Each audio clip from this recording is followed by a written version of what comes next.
إن الحمد لله نحمده ونستعينه ونستهديه ونعوذ بالله من شرور أنفسنا وسيئات أعمالنا. من يهده الله فهو المهتد ومن يذلل فلن تجد له وليا مرشدا.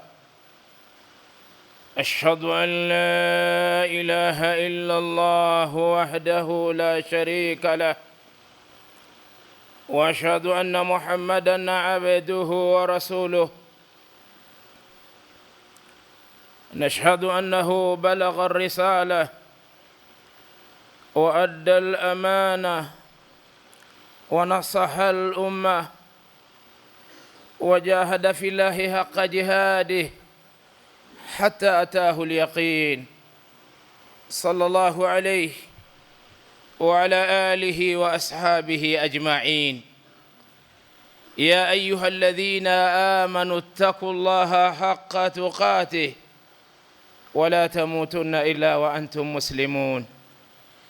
يا أيها الذين آمنوا اتقوا الله وقولوا قولا سديدا يصلح لكم أعمالكم ويغفر لكم ذنوبكم ومن يطع الله ورسوله فقد فاز فوزا عظيما. أما بعد فإن أصدق الحديث كلام الله وخير الهدي هدى محمد صلى الله عليه وآله وسلم وشر الأمور محدثاتها وكل محدثة بدعة وكل بدعة ضلالة. أيها الأحباب عباد الله، أوصيكم ونفسي أولا بتقوى الله تعالى وطاعته فقد فاز المتقون. اتقوا الله تعالى وأطيعوه. عنوان الخطبة وسائل الثبات على الطاعة. Ndugu zangu, naianza hutuba yangu hii kwa kutanguliza wasia. Nazihusia nafsi zenu bila kuisahau ya kwangu swala zima la kumcha Allah subhanahu wa ta'ala. Ndugu zangu, ikiwa huenda ikawa ni Ijumaa ya mwisho ya Shawwal, nikaona na mimi nisipitwe nikumbushe eneo ambalo huwa mara nyingi linawapita Waislamu sana. Baadhi yao huwa linawapita jambo hili. Hutuba ya leo anwani yake inasema hivi: wasailu thabati ala taa, njia ambazo anataka kupita mtu ili abakie katika taa ya Allah. Njia, visababishi, wama ila dhalika, sami mashita. Katika visababishi vikubwa ambavyo mtu anaweza kukaa na kudumu katika taa: tadabbur al-Qur'an, qira'atu al-Qur'an bitadabbur wat-ta'aqqul. Ni mtu kuwa na tabia ya kuisoma Qur'ani kwa mazingatio na kuitilia akilini, si kupita tu.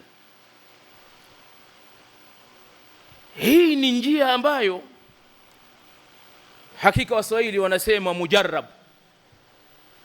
Atakayedumu kusoma Qur'ani vilivyo na anazingatia, uwezekano mkubwa wa yeye kuwa katika taa ya Allah ni mkubwa sana sana sana kabisa. Fa inna al-Qur'ana yahdi lillati hiya aqwam, kwani Qur'ani inampeleka mtu katika lile lilo sawa, inaongoza kwenye jambo la sawa. Wa huwa wasailun min wasaili thabat ala taati, nayo ni njia miongoni mwa njia kubwa na muhimu ambayo inasababisha mtu kubakia katika taa ya Allah. Wa ala almudawamati ala al-amali salih, na ni njia ambayo inasababisha mtu kudumu katika matendo yaliyo mema. Qur'an ambayo Allah ameita hudan lilmuttaqin, uongofu kwa wale wamchao, wale wacha Mungu, ndio mwongozo wao. Vipi ubaki kwenye mwongozo, ushikamane na mwongozo, utoke katika taa? Sio rahisi. Hebu tuchukue mfano mmoja ili kuonyesha unaposoma ukapita, lazima utafanya wakfa. Utasimama kidogo uiangalie aya kama hii, uzito wake, na huu uzito unachokikuta ndani ya Qur'ani ndicho kinachokurejesha wewe kuthibiti katika taa. Mfano aya, wa anfiqu mimma razaqnakum min qabli an ya'ti ahadakumul maut, toeni katika vile vitu Allah alivyokuruzukuni kabla moja wenu hajafikwa na mauti. Fayaqula rabbi laula akhartani ila ajalin qarib, akaja akasema mmoja wenu, ewe Allah nirejeshe kabla ya kunichukua, nirejeshe fa asaddaka wa akum minas salihin, nikatoe sadaka na niwe katika wale waliowema. Aya kama hii unapoisoma ukaweka mbele kwamba kuna kipindi mwanadamu atafika atatamani kurejea katika dunia, akatoe ili awe miongoni mwa watu waliowema. Unadhani kwa nini wewe usibakie katika toa? Alafu jawabu linakuja, wala yuakhir Allahu nafsan idha jaa ajaluha wallahu khabirun bima ta'malun. Allah hana nafasi ya kuichelewesha nafsi ambayo muda wake umefika. Moja kwa moja automatic inanyakuliwa. Unajipima, nilivyo mimi hapa na hali nilionayo na ubahili nilionao na hii hali nilionayo, hata nikitoa lazima niwasimange watu, lazima nikawapige watu story. Nikichukuliwa nitakuwa na hali gani? Utabadilika bwana, utabadilika. Na si aya hii na nyingi na nyingi. Mimi nimechukua mfano kama hii moja tu. Huu ni mfano wa kwanza. Nukta namba 2 ambayo inasababisha wewe ubakie katika taa, al-bu'd 'anil ma'asi, ni mtu kukaa mbali na maasiya. Hili ndio balaa linalotukumba sisi. Unakuta tuna amali tunafanya nyingi na malipo mengi, lakini tuwavurugaji kweli. Kinatotushinda sisi ni kulinda thawabu tunazozifanya. Tunafanya, Allah ameweka, ukifanya hivyo ghufira lahu ma taqaddam. Swala ikimalizika ukaleta zile istighfari zako 33, tahmidi, tahlili wa takbir 33 ukamalizia la ilaha illa Allah wa la sharika lahu mpaka mwisho, ghufira lahu ma taqaddama min dhanbi, utasamehewa makosa yako yote yaliyotangulia. Haya, ukisoma ayatul kursi baada ya swala, hakuna kinakuchelewesha kuingia peponi ila al-maut. Shida inatokea wapi? Mpaka inafika mahala unaacha kabisa toa. Ni ule uchafu wa kuingia kwenye maasiya. Kuna watu sio waoga. Hakika ukikuta nafsi yako wewe sio muoga, huwezi kudumu katika taa. Kwa kweli ndugu zangu, tunapozungumza kipindi hiki ni kipindi cha ajabu sana, na ni wakati wa nizama za ajabu sana. Yani mpaka uambiwe huyu ni mchaji na kuna shughuli. Weakness, dosari zimekuwa ni nyingi. Yani mtu kimwangalia tu hivi, ukikaa na mtu dakika 10 unajua hapa hakuna chochote. Huyu ni mtihani. Dakika 10 zile anaweza kukumalizia watu mjini. Atakuanzia na mashekhi, atakuletea wafanye biashara, atakuletea nini, atakuletea yeye mwenyewe si shekhe, yeye mwenyewe si mfanye biashara. Yote haya unayetoa wapi?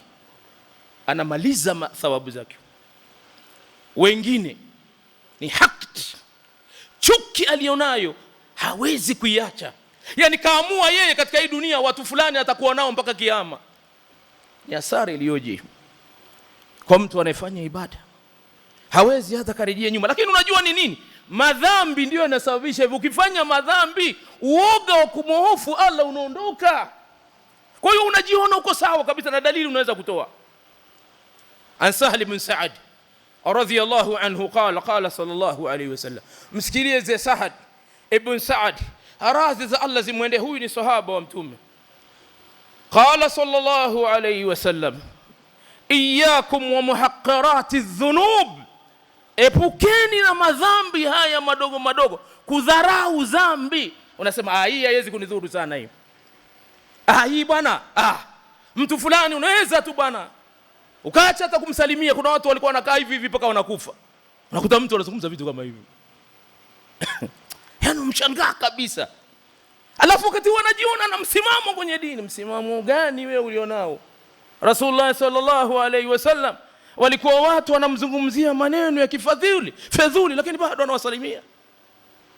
Wewe una msimamo gani wewe? Isipokuwa maasi yamemfunika na ule kujiona ujub, kumepitiliza. Wale wasiofahamu wanamuona huyu yuko kwenye dini, lakini ni mtu shetani anamchezea kupita kiasi. Kupita kiasi. Alafu sasa angalia Rasulullah sallallahu alaihi wasallam anaanza hadithi, iyyakum wa muhaqqirati dhunub, tahadharini na kudharau madhambi. Fa inna ma mithlu muhaqqirati dhunub kama kamithli qaumin nazalu fi batni wadin. Mfano yale madhambi madogo unavyoyadharau ni mfano wa watu walikuwa wasafiri wakapata kuna bonde zuri lina hewa nzuri. Asema jamaa, hapa tunapiga hema, tunapumzika hapa. Tunapumzika hapa. Baada ya kupumzika hapa, sasa jamaa twala nini? Sasa kila mmoja aende kule. Kila mmoja ahemelee kivyake. Tunahemelea kuni hapa. Ungongano tunao.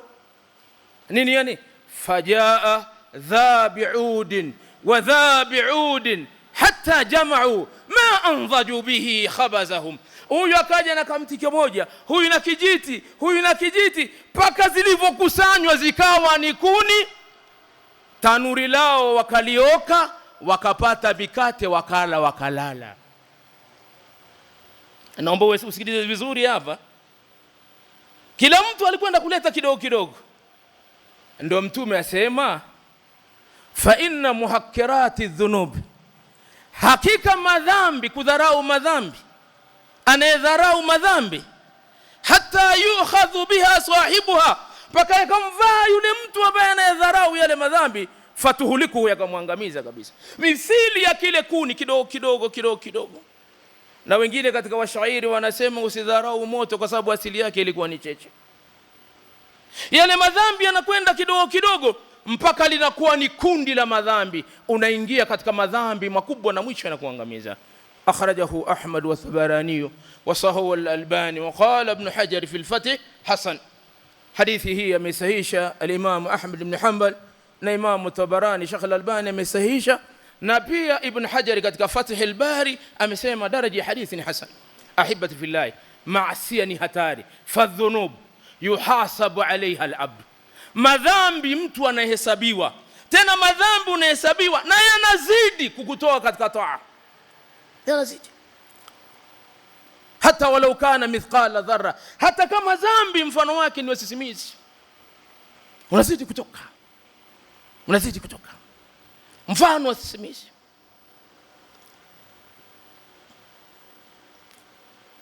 يقول عز وجل فمن يعمل مثقال ذرة خيرا يرى, yoyote mwenye kutenda matendo mema ataonyeshwa na atalipwa.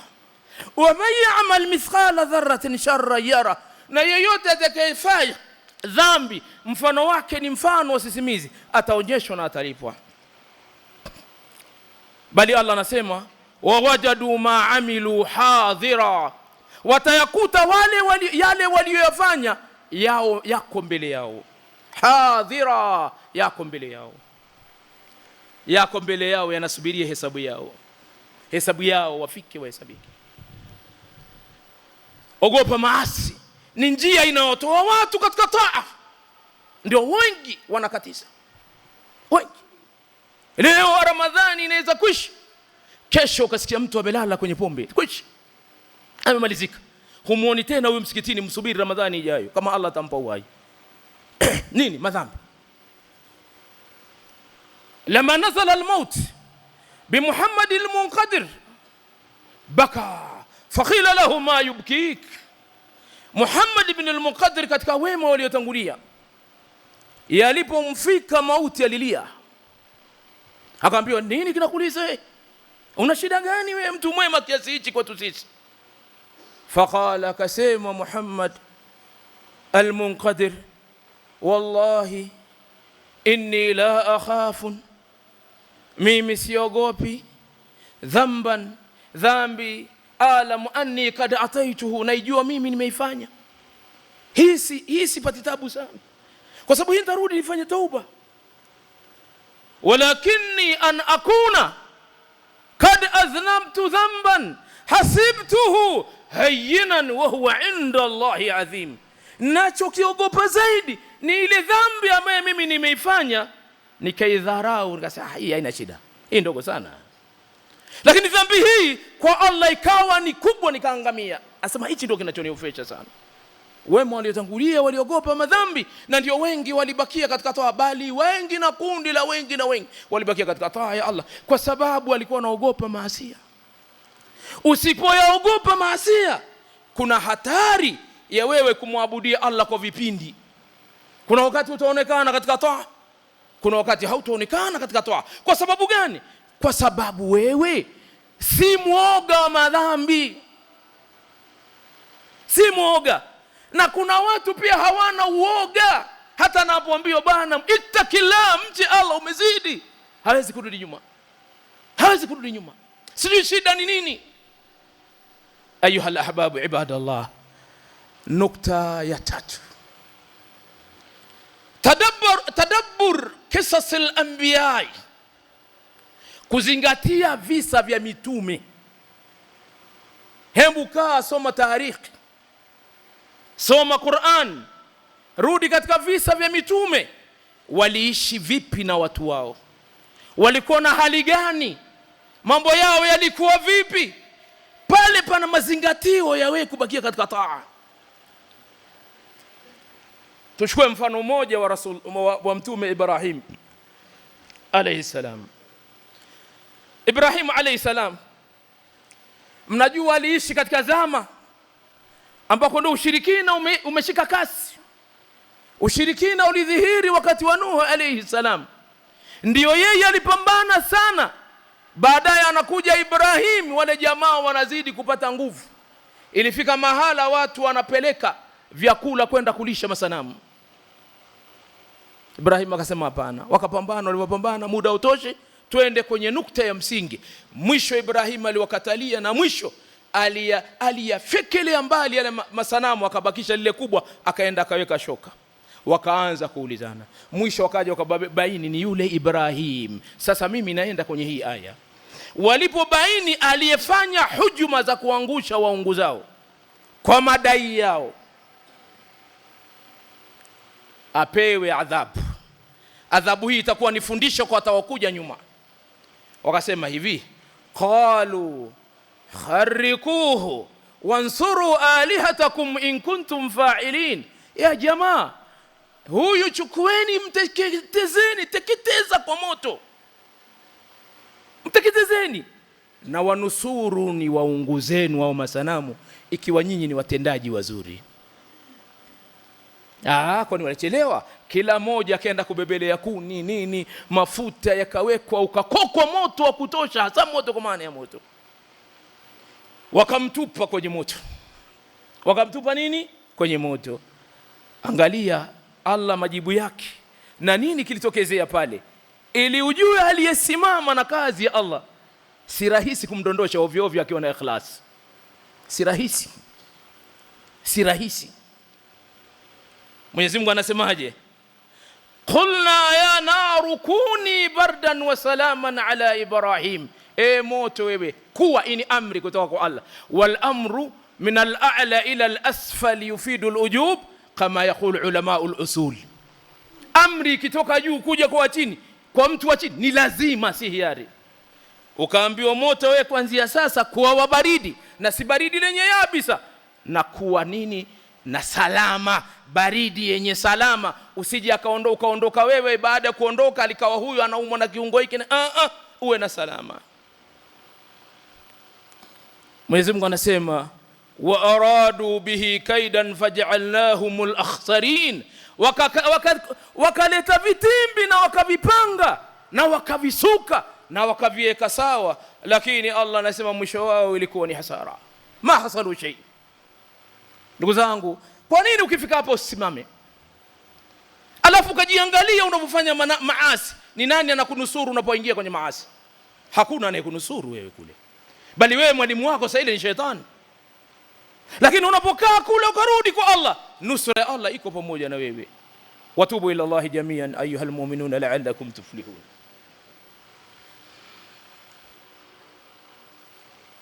Alhamdulillah, alhamdulillah hamdan kathiran tayyiban mubaraka fihi, wa ashhadu an la ilaha illa Allah wahdahu la sharika lah, wa ashhadu anna Muhammadan abduhu wa rasuluhu. نشهد أن لا إله إلا الله أنه بلغ الرسالة. أيها الأحباب, ndugu zangu katika imani, unwani ya khutwa wasailu thabati ala taa, wasila, njia ya kupita ili ubakie katika taa, njia ya kupita ili ubakie katika taa. Minha, katika hizo njia, kathratu dhikrillah, ni wewe kumtaja Allah zaidi na zaidi kila wakati, usighafilike. Ukighafilika, sehemu ya dhikri vitakuja vitu ambavyo sivyo. Vipi? Vile miziki wa maila dhalika, taarabu, nini, balazi nyingi nyingi zitakuja, zitakuvamia wewe. Lakini unapokuwa kila wakati astaghfirullah, subhanallah walhamdulillah wala ilaha illa Allah, Allahu akbar, wala hawla wala quwwata illa billah, subhanallah walhamd, subhanallah walhamdulillah wala ilaha illa Allah, Allahu akbar, astaghfirullah wa atubu ilayh, la ilaha illa. Yani wewe ni dhikri. Ukipata fursa, la tansa dhikra Allah, usisahau kumtaja Allah. Hii inafunga milango ya wewe kughafilika, na wewe ni sababu utabakia kwenye nini? Kwenye taa, kwa idhini ya Allah subhanahu wa ta'ala. Allah anasema fadhkuruni adhkurukum, fadhkuruni adhkurukum, nitajeni na mimi nitakutajeni, nikumbukeni na mimi nitakukumbukeni. Washkuruli wala takfuruni, na nishukuruni katika neema nilizokupa, neema ya Uislamu, na nyinyi mtabakia katika hii neema, mtabakia katika neema. Ikiwa nyinyi mtafanya hivyo, Allah atakukumbukeni na Allah atakupeni jaza ya kubakia katika taa. Maadhalika, mtu kajiwekea dhikri yake mpaka aingie kwenye swala. Hili ni jambo ndiyo sawa, lakini hapa katikati hakuna. Katika sahihain hadithi Abi Musa al-Ash'ari radhiyallahu anhu wa ardha qala mathalu alladhi yadhkur rabbah walladhi la yadhkur rabbah kamathali alhayy walmayyit, yule mwenye kumtaja Allah, mithili anayemtaja Allah na yule ambaye hamtaji Allah ni mfano aliye hai na aliyekufa. Asiyemtaja Allah ni kama maiti. Sasa maiti anabakia katika toa, hawezi kukaa katika toa. Hebu jilazimishe nafsi yako kubakia katika toa kwa kumtaja Allah subhanahu wa ta'ala zaidi na zaidi. Nukta inayofuatia, tajdidu taubati wal istighfar alaiha. Hebu kila siku jitahidi kuleta tauba, kufanya tauba. Jitahidi. Usiseme mimi bwana naswali, mimi nafunga, sasa tauba na istighfar, zidisha kumuomba Mwenyezi Mungu msamaha. Afu maneno ni mafupi tu, kwa Kiarabu, kwa Kiswahili, ya Rabbi naomba nisamehe. Wakati wa kulala, Mwenyezi Mungu nakuomba nisamehe, nikhufirie makosa yangu, mimi ni kiumbe dhaifu na kukosea, kuna wakati najua na wakati sijui. Toa udhuru kwa Allah, Allah atakusamehe. يقول عز وجل وتوبوا إلى الله جميعا أيها المؤمنون لعلكم تفلحون, rejeeni kwa Allah nyote yenye waumini ili mpate kufaulu. Waqala ta'ala, na aya nyingine Allah anasema anistaghfiru rabbakum watubu ilayhi, mtakeni istighfari mola wenu na rejeeni kwake. Yumatti'ukum mataan hasana ila ajalin musamma, atakuwekeni katika starehe kwa muda maalum hapa duniani, atakupeni maisha yaliyo mema na hali iliyo njema, na akhera atakulipeni kilicho bora zaidi. Nukta ya tano, ya tano, ya sita, ya tano takriban, iltizamu shar'i llahi wal amali salih. Hebu lazimiana kushikamana na sheria za Allah, usio unapoteza sheria za Allah. Sheria za nini? Za Allah. Kaa kwenye mafundisho, acha kila wakati kuacha kukengeuka. bakia katika taa, bakia katika amali saleh. Kwani Allah anasema, asemaje? Yuthabbitu Allahu alladhina amanu bilqawli thabit fil hayati dunya wa fil akhirah. Mwenyezi Mungu anathibitisha kwa kauli ya thabiti hapa duniani, na kauli ya thabiti ni amali saleh, mtu kuwa na matendo mema hapa duniani na kupewa mwisho ulio mwema. Wa fil akhirah, na akhira atakwenda, Allah atamwafikisha katika kaburi yake kujibu maswali ya malaika wale wawili. Lakini mata ni pale atakapolazimiana na taa ya Allah subhanahu wa ta'ala. Lazimiana na nini? Na taa ya Allah subhanahu wa ta'ala. Usipolazimiana na taa, basi wewe kuna hatari ukaje ukaingia paliko babaya zaidi na zaidi na zaidi. Ahibatu fillah, nimalizia nukta ya mwisho. Nini? Luzum katika salatul jamaa, luzumu salatul jamaa fil masajid, ni watu kulazimiana na swala za jamaa misikitini. Katika jambo ambalo linafanya likukurubisha na likukumbusha ni pale unapoonana na Waislamu msikitini. Haya masala ya kuswali mwenyewe, unaswali unaanza kuacha, unakuja bakisha Ijumaa peke yake. Unakuja bakisha nini? Ijumaa peke yake. Inafika mahala Ijumaa itaondoka, utakuja bakisha Eid, kwa sababu watu wote wametoka, wewe kubakia nyumbani haiwezekani, na wewe unakuja, na hiyo itakusaidia chote, kwa sababu ile swala ya jamaa hikma zake ni nyingi, na mtu anaposwali nyuma ya imamu malipo yake ni mengi, kwa sababu Mtume sallallahu alaihi wasallam asema salatul jamaati afdalu min salati al-fadh bi 27 daraja. Swala ya mtu anaposwali na imamu daraja zake zinafika 27 kuliko zaidi ya yule mtu anayeswali peke yake. Anayeswali peke yake anapita kwa daraja 27. Ndugu zangu katika imani, tuna kila haja ya sisi kubakia katika matendo yaliyo mema. Sisi ndio hichi ndio Allah alichotutaka, kwani pale Allah aliposema wa'budu rabbaka hatta yatiyaka al-yaqin, anamwambia Mtume sallallahu alaihi wa alihi wasallam, endelea kumwabudia Mola wako mpaka ikufike yaqin. Na yaqini ni mauti, kama alivyosema Ibn Abbas na wengine katika tafsiri ya yaqin ni mauti, mpaka utakapofikia wewe kuondoka katika hii dunia. Isiwe una fursa ya wewe kujisahau, kusema leo unapumzika. Na ni muumini hapumziki katika taa ya Allah, anapumzika atakapoingia katika kaburi. Ayuha al-ahbab ibadallah, wako ndugu zetu wametoka katika taa, mpaka sasa tunajuana. Hembu wewe kama wewe kuwa daia, nenda mlinganie, mrejeshe ndugu yako katika imani, muonee huruma, mwambie Ramadhani nzima tulikuwa pamoja, leo umetoka, unatarajia nini? Ina maana wewe ulimwabudia Allah ndani ya Ramadhani, nje ya Ramadhani hakuna Mola. Hakika haya ni makosa. Hakika moja katika wema waliotangulia kumuuliza nadhani Rasulullah sallallahu alaihi wasallam, au moja katika wema waliotangulia, inna qauman yajtahiduna fi Ramadhan, hakika kuna watu wanajitahidi katika mwezi wa Ramadhani, wa idha salaha Ramadhanu qata, Ramadhani ikiondoka wanakata. Akasema bisa qaumin ya'buduna Allah wa ya'rifuna Allah fi Ramadhan, watu waovu zaidi ni wale ambao wanamwabudia na kumjua Allah ndani ya Ramadhani. Ikipita Ramadhani wao hawana habari. Ndugu zangu, zile amali leo tulikuwa ndani ya Ramadhani tulikuwa tunasoma Qur'ani. Hebu jiulize, Ramadhani ndani ya Qur'ani kwa uchache ulimaliza khatma 5.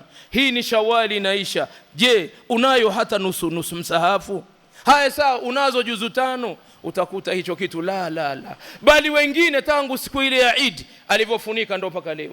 Kwa nini iwe hivi na wewe ulikuwa ndani ya toa? Ni kipi kilichokutoa kwamba ina maana Qur'ani inasoma Ramadhani tu peke yake kwa kuwa kuna fadhila nyingi? Hapana. Tukumbushane ndugu zangu, turudi tushike misahafu, tuendelee kila siku. Basi ulikuwa unasoma siku moja juzu 3, 4, 5, leo basi soma moja. Umeshindwa kabisa nusu kuwa na Qur'ani, umeshindwa hata karatasi moja, lakini Qur'ani uwe nayo. Usihame Qur'ani, usihame amali ulizofanya. Ndugu zangu, ulikuwa tunafunga Ramadhani, tulifunga vipi? Saumu ziko, je 6 umeifunga? Zimebaki siku chache sana, umefunga? Zimebaki nadhani wiki moja, umefunga 6. Kwa nini usifunge 6? Na wewe tayari ulikuwa umezoea. Je, Jumatatu na Alhamisi unafunga? Kwa nini? Masiku meupe ulifunga. Jilazimishe katika toa. Naam, ni vitu vya hiari, lakini ndio vinakufanya wewe uwe na nini? Daraja zako ziwe kubwa. Hivi vitu vyote vya sunna vinakusanywa siku ya kiyama. Mizani yako ikipungua, hizi sunna zote zinageuzwa, zinakuja kujaza kwenye faraidhi. Kwa nini unazidharau? Ndugu zangu, ndani ya Ramadhani tulihurumiana. Je, sasa hivi tunahurumiana? Ndani ya Ramadhani kuna watu walisameheana. Je, sasa hivi mmesameheana au mmerudi kwenye ugomvi? Au mtu mwingine anasema tunaingia kwenye Ramadhani tunasameheana, ikiisha tunarudi pale pale. Haya si maneno mazuri. Huyu ni shetani anawachezea. Kwa kuwa ndani watu kama imefika mahala watu wakwisha sameheana, basi moja kwa moja. Na uwe na moyo mzuri. Wewe moyo wako ni mgumu tu siku zote. Siku zote. Wewe unataraji kuna kukutana na nani? Kama ni makero, kama ni kero, walifanywa watu kero. Yusuf alitupiwa kwenye nini? Na kwenye shimo. Na nani? Na ndugu zake. Unadhani wakati walikuwa wanamtupa kwenye shimo ni awe hai au afe? Walikuwa wanamuua. Lakini Allah akasema hapana. Walipokuja kukutana kwa pamoja aliwaambiaje? Jamaa hakuna matatizo, nimewasamehe. Na akamuomba Allah wasamehe. Kama dhambi ya mtu mwicho alitaka kuuliwa, anakuja kusamehe. Wewe unakaaje tu hivi hivi kila siku? Kila siku wewe na mwendo wako mmoja tu vipi? Unategemea nini? Kwa hiyo tubadilike.